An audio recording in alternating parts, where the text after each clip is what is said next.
Hey everyone, get a couple of questions about what's the best tower, which tower to use.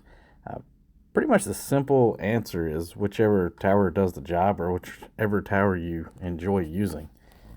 There's multiple ways to play the game and multiple ways to defeat the enemies, but at least to give you an idea of what towers are available, we're going to go ahead and start at the bottom with some of the basic towers.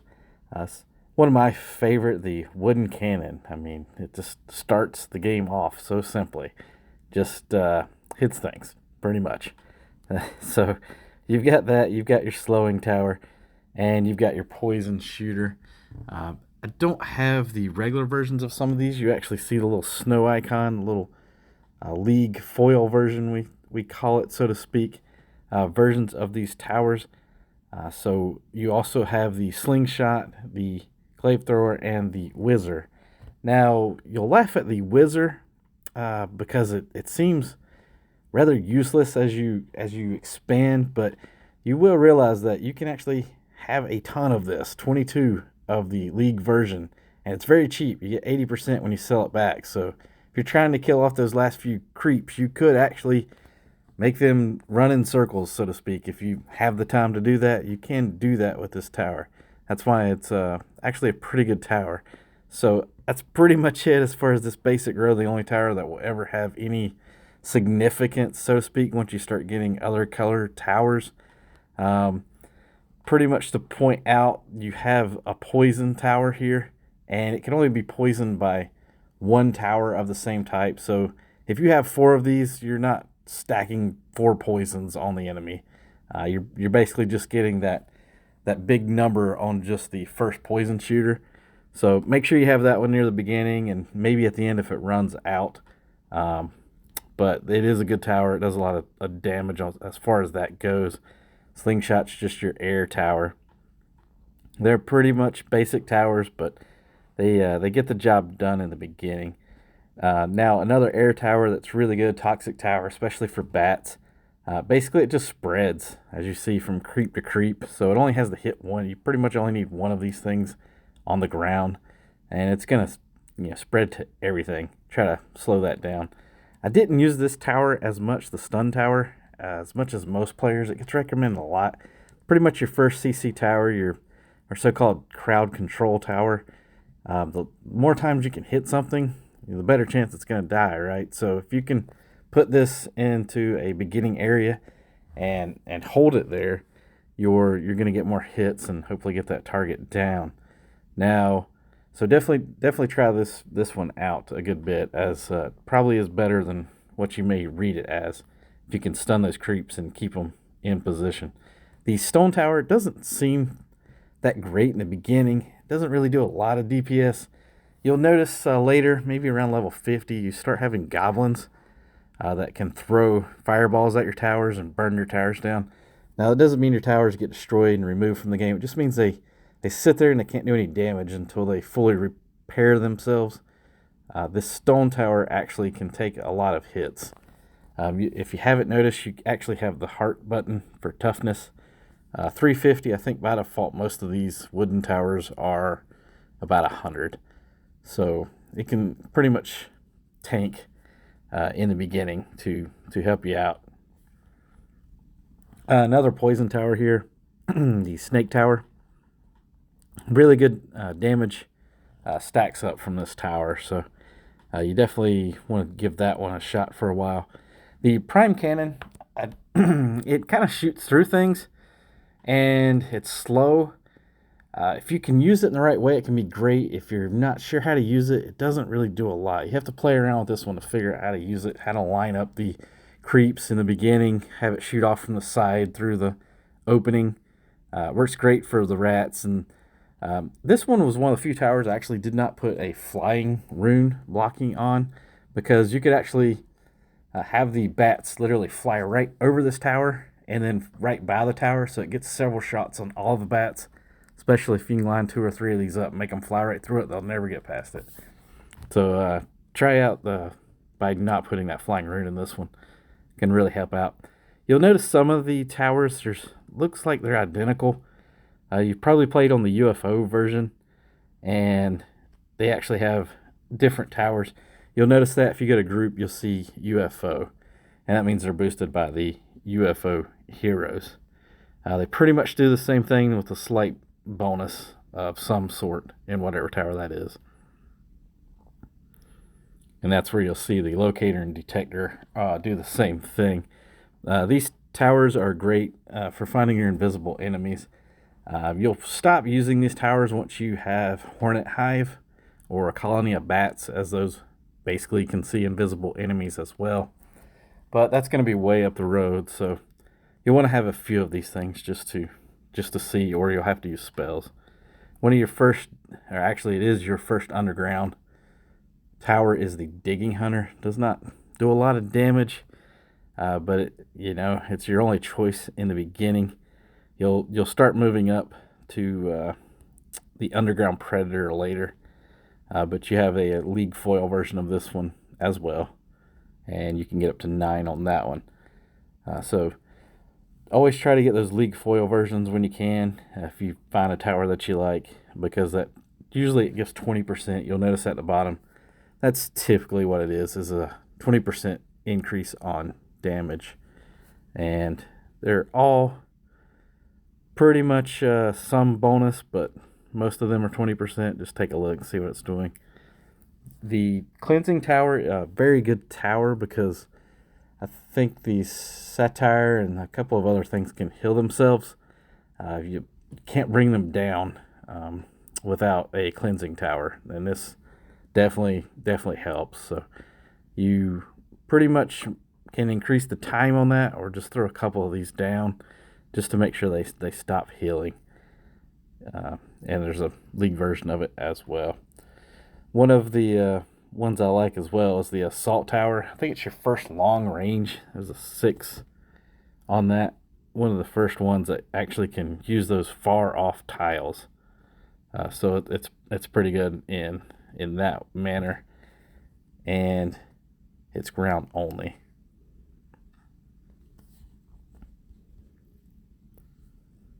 And yeah, there's your League Stun Tower, your League Snake Tower, your League Toxic, and so on.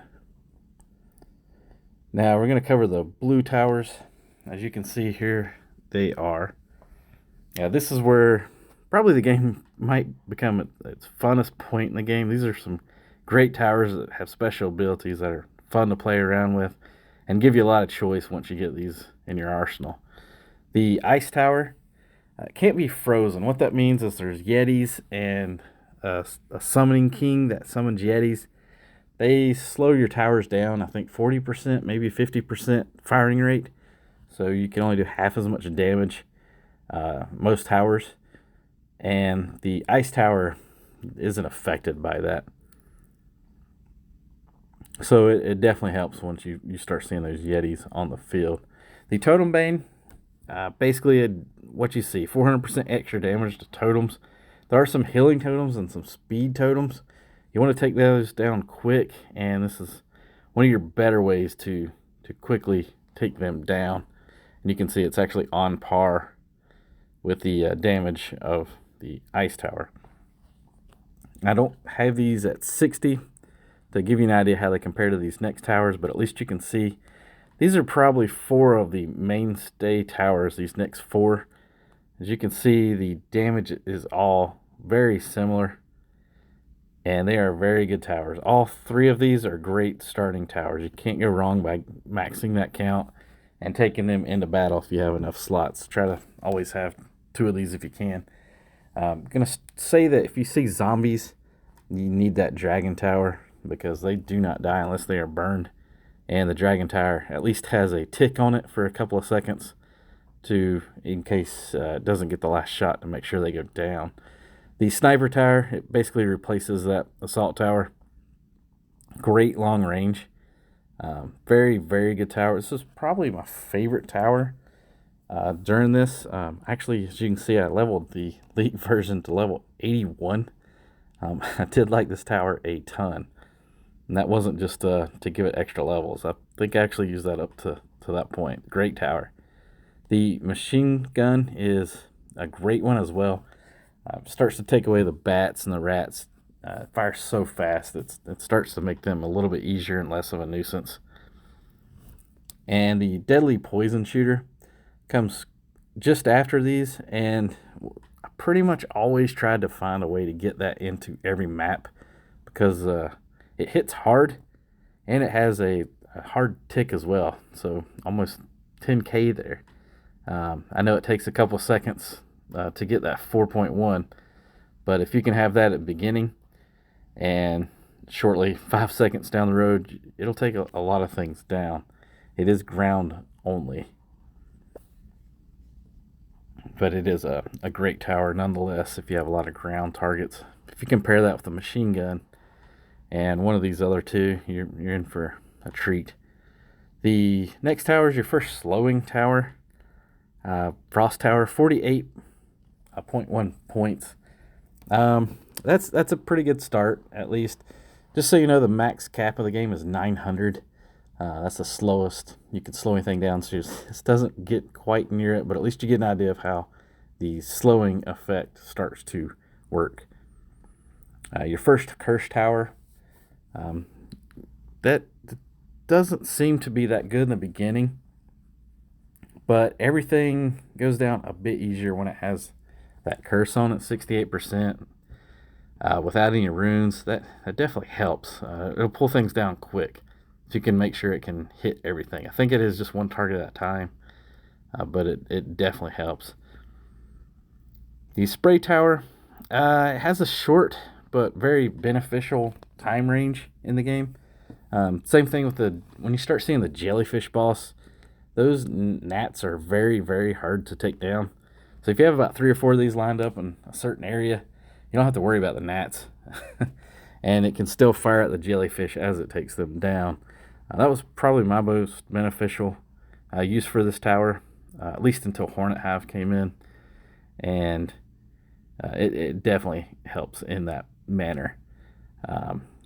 And so pretty much this is going to be your starting towers. I'll make another video going over the next few, but at least this gives you a good start. Notice the stars on here. This is a green card, 2 stars.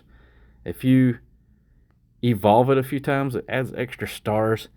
But if you haven't noticed that, you can actually not only add the stars, but when it comes to gears,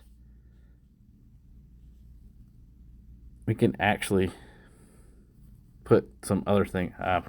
Sorry, I'm trying to actually hit the gears, but apparently I've maxed it. Basically, these gears down here, you'll see the color at the bottom. You see the stars.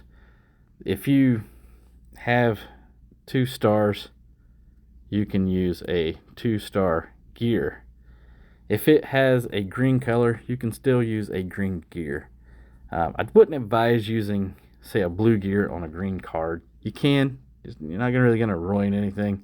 It's not really going to make it harder for you. It's just there are better towers to use those on, so maybe think about it for a bit before just adding that extra count in. Probably help you out a good bit.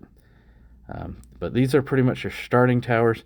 I don't think I have any shards of any of the other colors. There are only a couple of the League foil versions in here that you can make.